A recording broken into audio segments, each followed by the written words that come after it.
Hey everybody, it's April. Today I want to remind you of some of the many reasons why you have decided to start planking. So I'm going to start on hands today, and then I will switch around a little bit. You could start on forearms or whatever works better for you. So if you're starting on hands, you're starting in your table position. Pull your shoulders down your back, lift your upper back, lift your chest, pull in your belly, come up on your toes, shift your weight forward slightly. The timer has begun. And then once you're in your plank, do all of that again. Press into the floor again, separating your shoulders, broadening your upper back, pulling in your belly. You know, that's the thing, that's kind of your mantra during plank is pull in your belly, pull in your belly. Because, you know, that's one of the biggest things that happens during plank is you're working on your core strength. So that would be, I guess, reminder number one is one of the reasons why you decided to start planking. We're at 30 seconds, by the way. Is to strengthen your core. So you might think, though, you might start off thinking you're just working on your abs, because that's a common complaint of people is that their abs aren't quite as toned as they wish they were. You know, maybe you're looking for that six pack or just to have a little more control over the tummy. And plank is one of the best ways to do that. Yeah, you can do crunches, and I would never tell you not to do them. We're at 1 minute. I'm going to go ahead and switch to my forearms. If you switch, make sure you do it mindfully. So you want to come back, do everything again. So notice I'm going to press into the floor again, separating my shoulders, pulling in my belly, tightening up my glutes. I'm going to turn this way a little bit just because it's kind of hurting my neck. And press your heels back even. So that's also working on toning your legs. So going back to toning your belly though, you know, again, that's one of the most common complaints of people is they don't like the way their belly looks.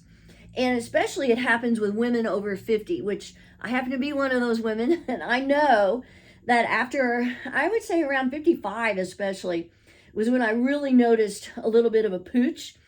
And plank has really helped with that.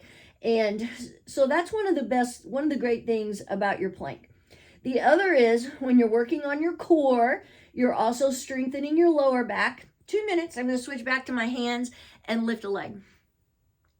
When you're strengthening your lower back, that's going to help prevent lower back pain. It will also help eliminate lower back pain if you're already having back pain.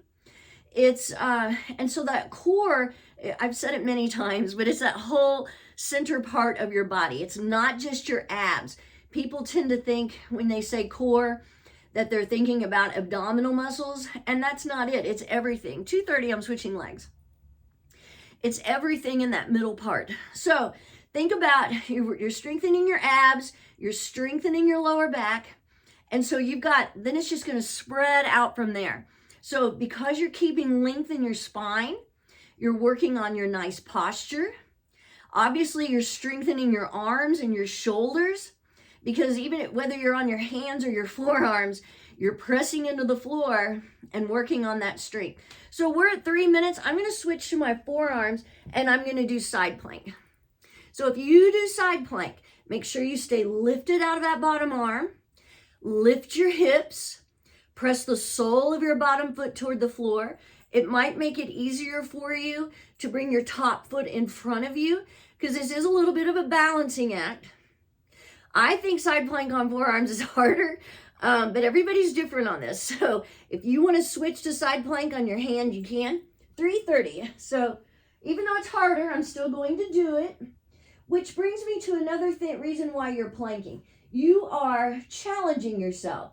If you didn't challenge yourself and just only did things that were easy, you wouldn't grow from that. There would be no accomplishment for you. But to find out that after holding, working, being persistent, that you can increase your plank time is really an accomplishment. We're at 4 minutes, so I'm gonna finish on my forearms. So always come back to your good plank again. And it's a great idea to have your camera on so you can see what your camera looks like. That's another reason why I'm always looking over, just to see. Sometimes I have to squint just to see what my plank looks like. Because it's very easy to start letting everything sag and droop. Your shoulders start coming together. But also, So you're also, one of the benefits of plank, one of the reasons why you're doing this, is you're toning your arms. You're really toning your whole body if you think about it. You're toning legs, arms, shoulders, glutes, everything's going on. And you are releasing endorphins, very important.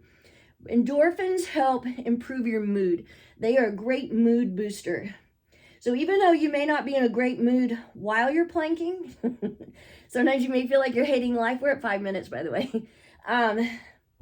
It will release those endorphins that you can carry around that good mood with you when you're finished planking. I may sometimes have to convince myself to plank 5:15, but I'm always so glad I did it when I'm done. Okay, so we're at 5:15. I hope you are increasing your plank time, or at least just doing it more often. Even if you don't increase your time, you just increase the number of times you do it, and you will get stronger that way as well. Okay, keep going, and we're just into that new year. Don't give up. See you.